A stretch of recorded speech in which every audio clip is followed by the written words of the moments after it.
Ya pemirsa, hingga sampai saat ini banjir masih merendam kawasan Rawa Indah, Pegangsaan, Jakarta Utara. Namun anak-anak justru menikmati dengan bermain air. Berikut laporan Indira Utomo bersama juru kamera Ahmad Putra. Ya pemirsa, hujan deras yang melanda wilayah Jakarta dan sekitarnya sejak Sabtu malam memang mengakibatkan banjir semakin meluas di beberapa titik. Salah satunya di kawasan Jakarta Utara, yakni perumahan Rawa Indah. Di sekitar saya bisa dilihat memang perumahan warga ini mulai terendam banjir karena air semakin tinggi sejak malam, dan bisa dilihat di sini anak-anak ikut berenang untuk mengaliri air ke dalam gang perumahan. Dan saat ini saya akan berbincang dengan salah satu warga ataupun pemilik rumah di Rawa Indah, yakni Ibu Rini. Selamat pagi Ibu Rini. Selamat pagi Mbak. Ya, Ibu bisa diceritakan sedikit bagaimana kondisi perumahan Rawa Indah sejak malam tadi? Kondisi perumahan Rawa Indah, bukan perumahan ya Mbak, Kampung Rawa Indah itu terendam banjir mulai kemarin subuh. Jadi ceritanya itu hujannya itu dari jam 10 malam sampai jam 10 pagi itu nggak berhenti-berhenti. Nah, mulai masuk ke rumah warga itu dari jam 3 subuh, seperti itu. Kemudian untuk ketinggian airnya Bu bisa dijelaskan sedikit? Ketinggian airnya di Kampung Rawa Indah ini bervariasi ya Mbak, karena rumah warga itu kan nggak sama semua, ada yang tinggi, ada yang pendek, seperti itu. Dan apakah ada bantuan dari pemerintah setempat Bu? Kalau bantuan dari pemerintah itu mungkin makan ya dikasih terus ya Mbak. Jadi makannya itu untuk yang ngungsi-ngungsi aja gitu loh. Untuk Ibu sendiri sekarang apakah mengungsi juga atau tinggal di rumah lantai 2 Bu? Aku alhamdulillah tidak mengungsi karena aku ada lantai rumah 2 ya. Rumah 2 lantai, iya. Terima kasih Bu. Ya, tadi merupakan salah satu bincang kami dengan warga yang memiliki rumah di kawasan Rawa Indah. Dan memang bantuan dari pemerintah setempat ini belum ada. Namun bantuan hanya diberikan kepada warga yang mengungsi, yakni berupa nasi kotak tadi. Dan ketinggian airnya pun bervariasi, semakin kita menuju ke dalam memang air semakin tinggi. Warga setempat juga mengharapkan adanya bantuan dari pemerintah karena memang mereka ini sulit untuk mengakses keluar masuk dari gang ini. Dari Jakarta, Indira Utomo, Ahmad Putra, iNews melaporkan. Banjir tak kunjung surut, niat kepelaminan tetap berlanjut. Pasangan pengantin warga Kapuk Pedongkelan, Cengkareng, Jakarta Barat rela menerobos banjir menuju lokasi resepsi pernikahan. Sang suami bahkan menggendong istrinya demi sampai ke kursi pengantin.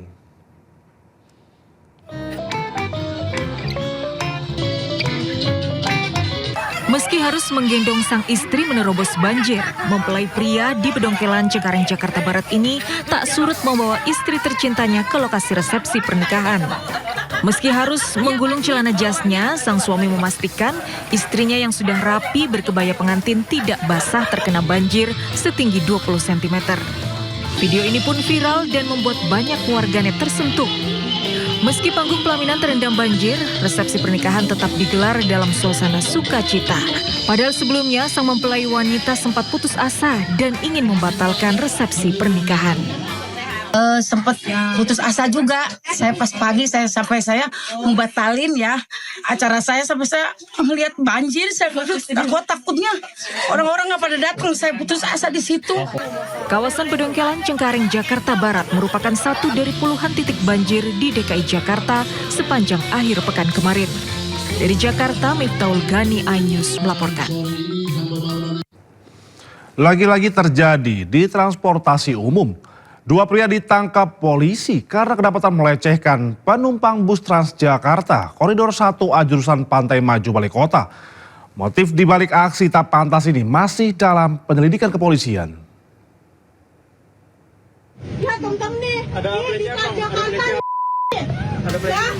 Suasana di dalam bus Transjakarta Koridor 1A jurusan Pantai Maju Balikota mendadak geger usai dua penumpang pria berinisial H dan F kedapatan berbuat asusila. Keduanya terpergok bermasturbasi di tengah-tengah kepadatan penumpang.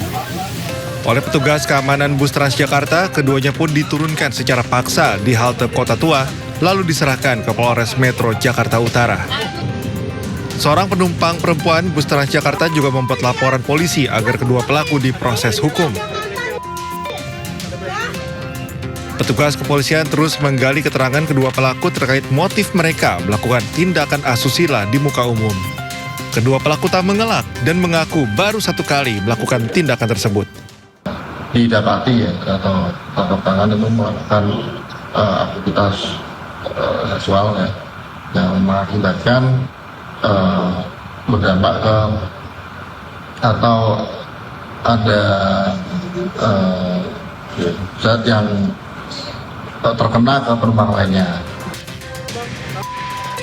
Kedua pelaku kini mendekam di tahanan Polres Metro Jakarta Utara. Mereka dijerat pasal 406 KUHP tentang perbuatan asusila di muka umum dengan ancaman hukuman 1 tahun penjara. Dari Jakarta, Sofyan Firdaus, iNews melaporkan. Sementara itu, tim SAR gabungan berhasil menemukan puing-puing pesawat hilang yang membawa 11 penumpang di kawasan Gunung Bulu Saruang, Pangkep, Sulawesi Selatan. Petugas memperluas radius pencarian korban dengan menggunakan drone.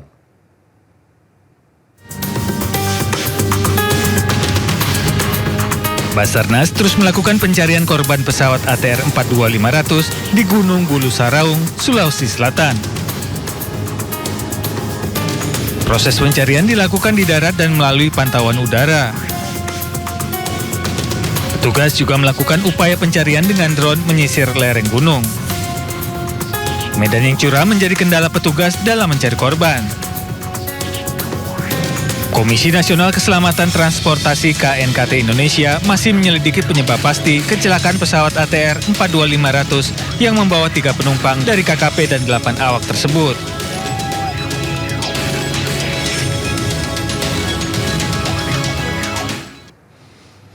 Ya pemirsa, hingga sampai saat ini tim SAR gabungan berhasil menemukan 1 jenazah korban pesawat ATR 42500 di Gunung Bulu Saruang, Sulawesi Selatan pada Minggu siang.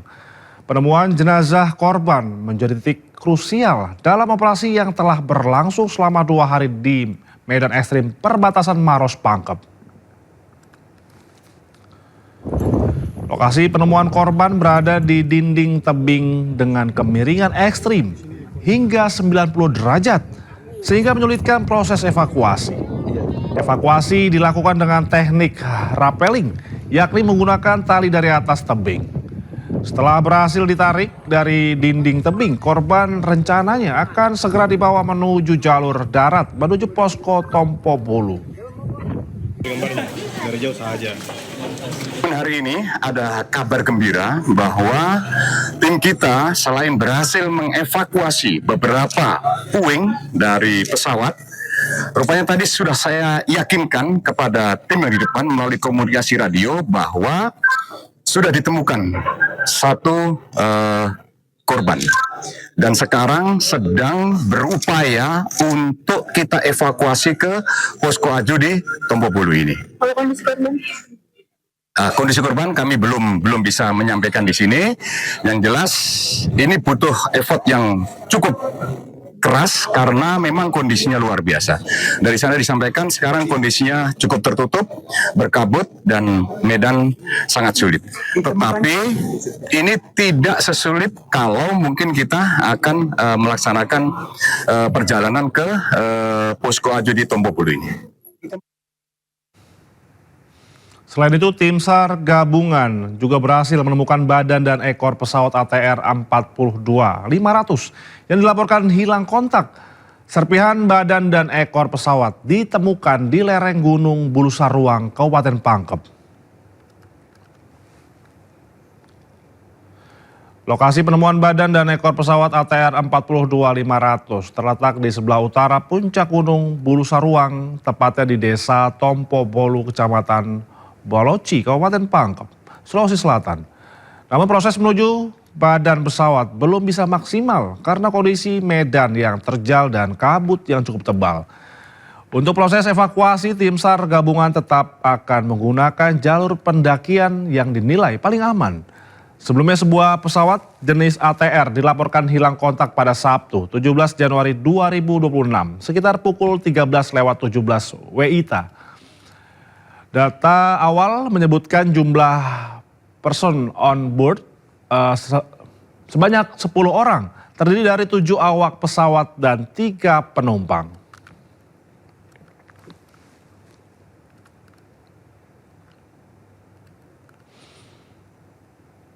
Sementara itu sejumlah warga di Kecamatan Banti Murung, Kabupaten Maros, Sulawesi Selatan sempat mendengar suara dentuman keras dari arah pegunungan di belakang rumah mereka. Suara dentuman sempat didengar warga yang diduga berasal dari jatuhnya pesawat ATR 42-500 yang dilaporkan hilang kontak saat dalam penerbangan. Menurut warga, suara yang terdengar sangat berbeda dari bunyi ledakan yang biasa terdengar dari arah pabrik di kejauhan. Meski tidak melihat kejadian secara langsung, warga merasakan getaran dan suara yang cukup keras.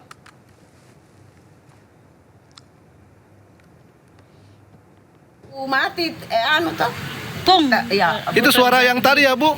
Ya. Tapi tahu kalau itu suara pesawat atau bagaimana, Bu? Tidak, Bu. Berapa kali kita dengar, Bu? Satu. Terhantam turunnya. Saya tidak tahu, saya ngajak ke apa itu karena tidak pernah kita dengar Saat ini sedang mengumpulkan informasi semuanya. Jadi tadi malam ada pertanyaan dari teman-teman wartawan, apakah ERT-nya bekerja apa tidak? Biasanya kalau pesawat menabrak gunung atau menabrak lereng, itu ERT-nya itu hancur sehingga tidak berfungsi. Bukan ERT-nya rusak, bahkan pesawatnya jatuh. Jadi mohon rekan-rekan wartawan bisa mengkoreksi dan mengutipnya. Kalau memang masih bingung ya tolong tanyakan kepada yang paham. SAR gabungan mendirikan posko pencarian pesawat ATR 42-500 yang jatuh di kaki gunung Bulu Sarung, Sulawesi Selatan. Sementara itu di Bidokes Polda Sulawesi Selatan mendirikan posko antemortem di kawasan Leang-Leang, Kabupaten Maros. Pesawat ATR 42-500 milik maskapai Indonesian Air Transport dilaporkan hilang kontak saat terbang dari Yogyakarta menuju Makassar, Sulawesi Selatan.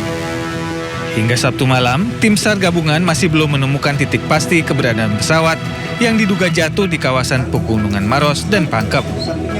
Hasil koordinasi posko utama di Kabupaten Maros menyebutkan pencarian yang dilakukan di wilayah Leang-Leang belum membuahkan hasil.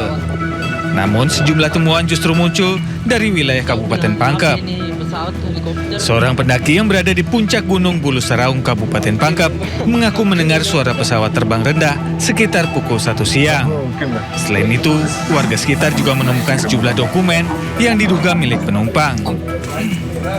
Menindaklanjuti temuan ini, pemerintah Kabupaten Pangkep bersama tim SAR gabungan membuka posko pencarian di kantor desa Tompo Bolu, Kecamatan Baluci. Dari posko ini pencarian akan dibagi ke 2 jalur, yakni dari arah Maros melalui kawasan Leang-Leang serta dari wilayah Pangkep menuju puncak Gunung Bulu Saraung. Warga sekitar menemukan ada beberapa dokumen yang diduga berasal dari pesawat karena ini merupakan dokumen-dokumen seperti yang ada di dalam pesawat itu sendiri seperti manifest, kemudian tentang operasional atau SOP prosedur dari pesawat Indonesian Air. Ada juga fotokopi KTP yang diduga dari salah satu penumpang pesawat tersebut atas nama Yoga. Sementara itu, Bidokes Polda Sulawesi Selatan mendirikan posko antemortem di kantor Bidokes Polda Sulsel, Jalan Kumala, Kota Makassar, Sulawesi Selatan Sabtu malam. Selain mendirikan posko antemortem, Bidokes Polda Sulsel juga mengerahkan 3 tim DVI yang terdiri dari 12 personel. Ketiga tim itu diberangkatkan menggunakan 3 kendaraan menuju posko SAR gabungan di Kabupaten Maros.